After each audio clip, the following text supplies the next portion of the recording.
5 now, Labor Day weekend looking a little more laborious as travelers try to figure out how Hurricane Dorian is going to affect their travel plans. 8 on your side, Jamel live at Tampa International Airport checking on these flights this weekend. Jamel?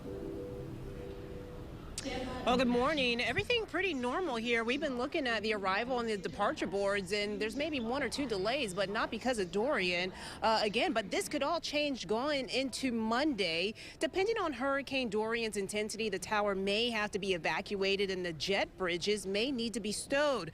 Most airlines are waiving changing fees if the storm affects travel. Now, in some cases, refunds will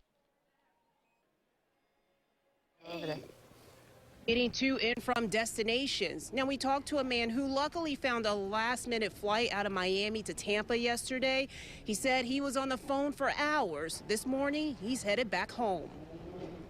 I was originally going to be flying out on Sunday, but I opted out to go back to D.C. today, Friday, so it's going to be one of those tough ones. I was in Miami, and all the flights are booked till next Wednesday. So how'd you get here? I flew from Miami last night, last flight out in here to Tampa, and luckily got a plane to DCA today. Again, luckily for him. Now, also as a precaution, Amtrak, they're also canceling all of their train services starting tomorrow in several cities around Florida. That's the latest here at Tampa International Airport. Jamel, 8 on your side.